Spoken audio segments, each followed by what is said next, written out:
Hello everyone, I am Megan Kinsey, and this is a presentation on systemic lupus erythematosus. This is an educational purpose video designed to educate the common individual on this disease and create more awareness of autoimmune diseases just like this. What is systemic lupus erythematosus? Well, to understand that, we must first understand the immune system. The immune system consists of three mechanisms of defense. The first is physical and chemical barriers. Physical and chemical barriers consist of the skin and mucous membranes. So basically, there's everything lining all of the body's openings and preventing any pathogen from getting inside and destroying the body. The second mechanism of defense is innate immunity. Innate immunity consists of our inflammatory response, inflammation. It has many cells involved. These cells are your neutrophils, macrophages, dendritic cells, and natural killer cells. When a pathogen is able to get past the physical and chemical barriers, the innate immunity kicks in and begins to fight off these pathogens as best as it can. Innate immunity also begins to trigger the third mechanism of defense, adaptive immunity. It does this by sending out chemical signals and calling in cells that are specifically designed to fight off these pathogens. So when these cells do come in to fight off the pathogens, it's known as adaptive immunity. It's adaptive because it's very specific to each different pathogen that comes in the body. Adaptive immunity consists of two cells that are called lymphocytes. The lymphocytes that we all know and love are T cells and B cells. The main job of these B cells that is very prevalent to systemic lupus erythematosus is producing antibodies. We'll talk about that later. So let's talk about B cells for a second. B cells, also called B lymphocytes, have two main jobs. First, they divide into memory B cells. These memory cells are designed so the body can better fight off the pathogen next time it comes in contact with it. They're formed during the first interaction with a pathogen, so whenever the body comes in contact with a pathogen a second time, it's able to react faster because of the memory B cells. The next main job of the B lymphocytes is to produce antibodies.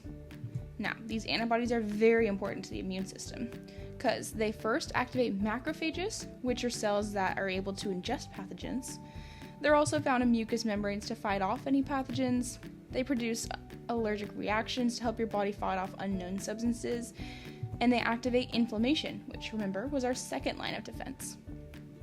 Now, none of this can be done without our all-important T lymphocyte, because T lymphocytes are required to activate the B cells. The B cells can't do anything without being activated by the T lymphocyte.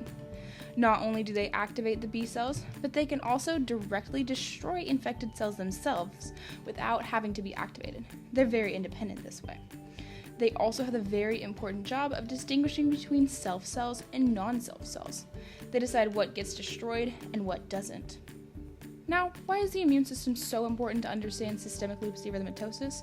Well, because lupus is known as an inflammatory autoimmune disease. What does that mean? Well, an autoimmune disease is when the body attacks itself. This occurs primarily because of those T lymphocytes. Remember, these are the cells that have the job of distinguishing between self cells and non-self cells. Well, in an autoimmune disease, these T lymphocytes become confused. They think that the body cells are pathogens that need to be destroyed. This ultimately leads the body attacking its own self cells. It does this by producing autoantibodies.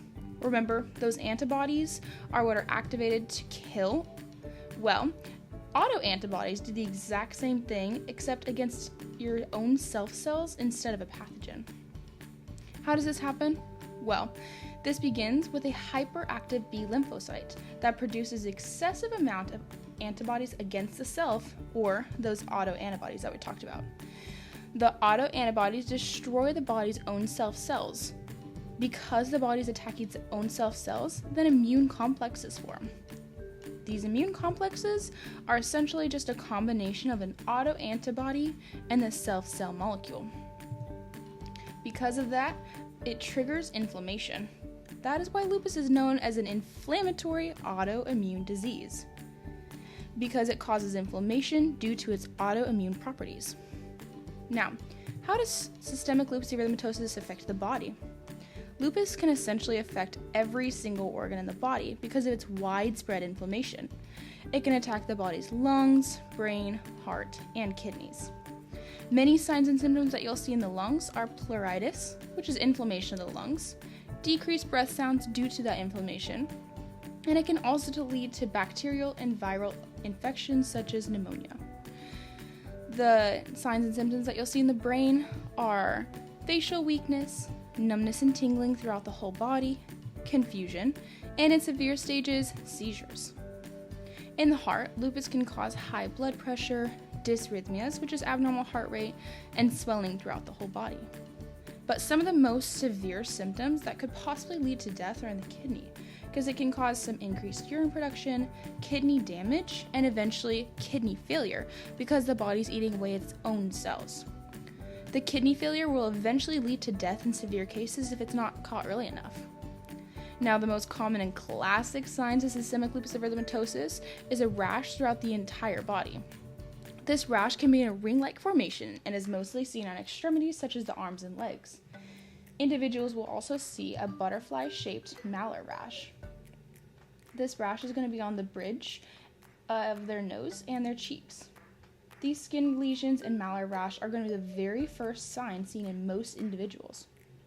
Now, the two factors that make individuals susceptible for lupus are genetics and environmental factors. Individuals that are a higher risk for lupus are identical twins, females, and African Americans. Environmental factors that would increase the risk are being exposed to too much ultraviolet radiation light and specific chemicals. Now, if you or a loved one are experiencing any of these early symptoms, be sure to contact your healthcare provider today. Remember that lupus can possibly be a life-threatening disease. Early identification is the best preventative measure that you can take to stop lupus from creating those lifelong effects. Thank you so much for watching today's video, and I hope this was educational to you. Have a blessed rest of your day.